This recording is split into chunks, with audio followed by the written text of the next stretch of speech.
na Rádio Bandeirantes, Conexão Brasília, com Rodrigo Orengo. Sempre para Cindy Lojas Porto Alegre. Disse Cindy Lojas Porto Alegre, aproveite a Black do Cindy. Acesse cindylojaspoa.com.br e confira todas as promoções. Cindy Lojas. Bom dia, Brasília. Bom dia, Orengo.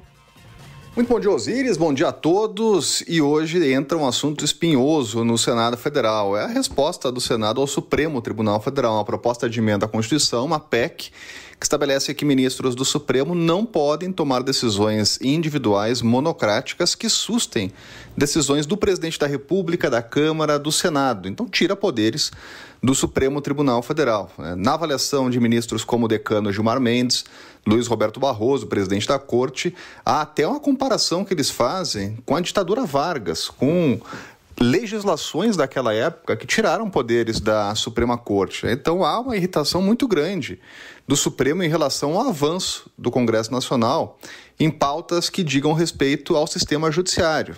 Mas o Senado Federal deve avançar com essa matéria hoje, né? O que os parlamentares devem fazer é até uma mudança ali no texto, né? A proposta inicial trazia, por exemplo, a questão do pedido de vista, né? Estabelecia prazos para pedido de vistas, mas a própria presidente do Supremo, Rosa Weber, já tinha estabelecido prazo antes de se aposentar. Então não tinha muito motivo aí do Senado ir lá e estabelecer novamente limites para pedido de vistas, né? Então o que a gente tem de mais importante é essa restrição a posições, a votações individuais, chamadas de monocráticas.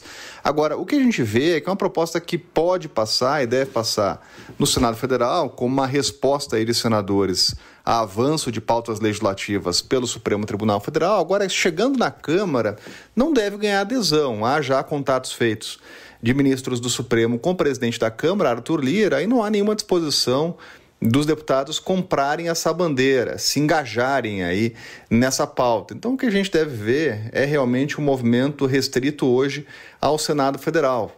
E até chama atenção um posicionamento crítico do presidente do Senado, Rodrigo Pacheco, que sempre foi conhecido pelo comportamento ponderado, por aquela voz da tranquilidade, né, sereno, e recentemente tem assumido atitudes aí muito críticas ao Supremo Tribunal Federal, muitos lendo aqui em Brasília como uma espécie de resposta a uma ala conservadora e até bolsonarista do Senado Federal, que tem como pauta uma crítica ao Supremo Tribunal Federal. São bandeiras que ganharam força no Congresso após, principalmente, o Supremo decidir pelo fim do marco temporal, em meio a uma discussão no Congresso Nacional. Vamos lembrar que o Supremo decide pelo fim do marco temporal de terras indígenas, que estabelecia ali que índios só poderiam reivindicar terras se estivessem nelas na Constituição de 88, na data da Constituição de 88, não antes.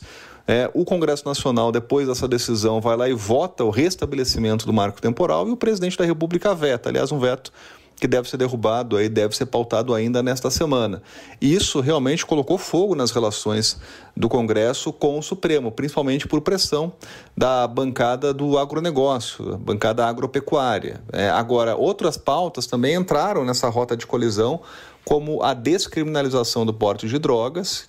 Isso entrou na pauta do Supremo, e também ainda a questão do aborto. São temas muito sensíveis e caros ao Congresso Nacional, e há uma avaliação de que o Supremo realmente está atropelando decisões ou prerrogativas do Congresso Nacional. Em função disso, a gente vê mais um round hoje estabelecido lá no Senado. Enquanto isso, o governo não quer nem saber dessas polêmicas. O que o governo quer é prioridade para as pautas econômicas, e acha e avalia na avaliação de líderes do Executivo que isso contamina o clima no Congresso. Então, é o pragmatismo. O governo não quer nem tocar nessas pautas e quer tocar em frente aí a pauta econômica até o fim do ano. A gente vai ver as reações aqui do Congresso Nacional. Um grande abraço, até mais.